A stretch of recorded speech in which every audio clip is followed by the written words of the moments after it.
दोस्तों सबसे पहले एक बुरी खबर बताया जा रहा है कि धुरंधर 2 जो है तो इसकी कलेक्शन जो है वो धीरे धीरे गिरती जा रही है और लग रहा है कि भाई ये 2000 करोड़ का नंबर शायद टच ना कर पाए। दूसरी बात ये कि दोस्तों आज के टाइम में मैं देख रहा हूँ कि इंडियन सिनेमा में ठीक है कई सारे जो ऐसे मतलब लोग आ गए हैं ठीक है, पब्लिक जो है उनका भाई माइंडसेट पता नहीं क्या हो गया है। वो हर एक मूवी को टारगेट करके बैठ जा रहे हैं अलग अलग रीजंस को लेकर। फॉर एग्जांपल जब धुरंधर 2 आई तो उसे प्रोपोगेंडा बोलने लग गए, जिसकी वजह से भाई उसे बहुत ज्यादा डैमेज एक तरह से हुआ है।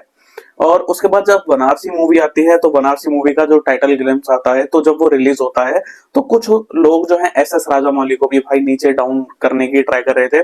तो कह रहे थे कि दोस्तों जो जितना भी पूरा वो टाइटल ग्लिम्स था तो वो पूरा एआई से बनाया है और भाई बेकार है और हॉलीवुड की कॉपी करी है, ठीक है, मल्टीपल चीज उन्होंने बोला था।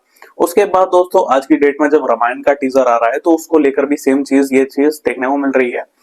ये जितनी भी ऑडियंस है ये कह रही है भाई, पहले तो ये कह रही है कि भाई रणवीर कपूर को हटा के किसी को भी ले लेना चाहिए था, ठीक है, और फिर कह रही है कि भाई पूरा एआई का बना हुआ है, सीन बेकार हैं, ठीक है। तो कई सारी चीजें हो रही हैं, जबकि अगर ये दोनों चीजें, दोनों क्या मैं कह रहा हूँ, तीनों मूवीज चाहे वो धुरंधर 2 हो, चाहे वो बनारसी मूवी हो, चाहे वो रामायण का ग्लिम्स हो, इसको देखकर जो इंडिया के बाहर की जो ऑडियंस है तो वही उनकी तरफ से पॉजिटिव रिस्पॉन्स आया है, ठीक है, उन्हें बहुत ज्यादा बढ़िया लगी है। वही चीज अगर आप इंडिया में देखो तो लोग भाई भेदभाव कर रहे हैं और अपनी मूवी को ही सपोर्ट नहीं कर रहे। और यही चीज हमारी नाकामयाबी भी है, क्योंकि अगर आप देखोगे तो हॉलीवुड की जितनी भी मूवीज हैं, ठीक है, तो उनमें से कई सारी मूवीज होंगी जो 1 बिलियन क्रॉस कर चुकी हैं। वन क्या भाई 1 से 2 बिलियन तक वो कमाती हैं। और चाइना की मूवीज भी अब रिसेंटली अगर आप देखोगे तो वो भी बढ़ चढ़ के बहुत ज्यादा अच्छी इनका जो रेवेन्यू है या बॉक्स ऑफिस कलेक्शन जो है वो बहुत ज्यादा अच्छी कर रही है। चाहे आप अभी रिसेंटली एक मूवी आई थी नीजा करके, तो उसने भी $2 बिलियन जो है वो भाई चाइना में ही कमा लिया। लेकिन वहीं आप अगर इंडियन मूवीज की बात करो तो भाई यहाँ पर लोग बटे हुए हैं और अपनी मूवी में ही कमी खुद जानबूझ के निकालेंगे, भले ही बाहर का बंदा कुछ ना बोले, लेकिन ये भाई बढ़ चढ़ के कमी निकालते हैं, एक दूसरे को गिराने में लग जाते हैं और इतना गिरा देते हैं कि इंडिया में तो उसकी बेइज्जती होती ही है जो मूवी बनाता है, लेकिन कोशिश करते हैं कि भाई बाहर भी ये चीज फैलाएं और बोल दे कि भाई हम कितनी घटिया मूवी बनाते हैं। फिर बाद में जब बाहर का कोई बंदा बोलता है कि भाई तुम्हारे इंडिया में है ही क्या, तब फिर भाई एक दूसरा का चेहरा देखते रह जाते हैं।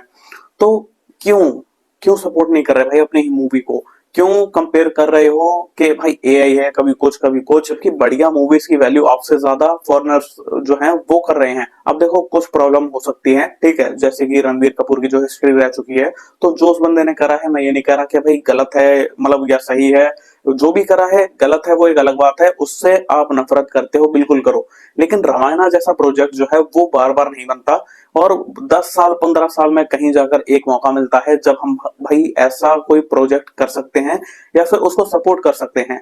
लेकिन उस टाइम पे भी अगर आप कंट्रोवर्सी जानबूझ के क्रिएट करोगे तो भाई कोई क्यों पैसा लगाएगा? जितना पैसा वो भाई इंडिया में लगा रहा है उतना भाई वो बाहर लगा लेगा।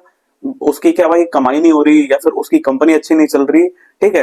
तो कई सारी चीजें हैं भाई। तो मैं खाली बस ये कहना चाहता हूँ, आप साउथ से हो, नॉर्थ से हो, कहीं से भी हो, अब $1 बिलियन की जब भी आप मूवीज की लिस्ट निकालोगे भाई आपको चाइना मिल जाएगा, यूएस मिल जाएगा, लेकिन इंडियन सिनेमा फिर कभी भी नहीं मिलेगा, ठीक है। बाहर की मूवीज देखते रह जाना, आपस में लड़ते रह जाना।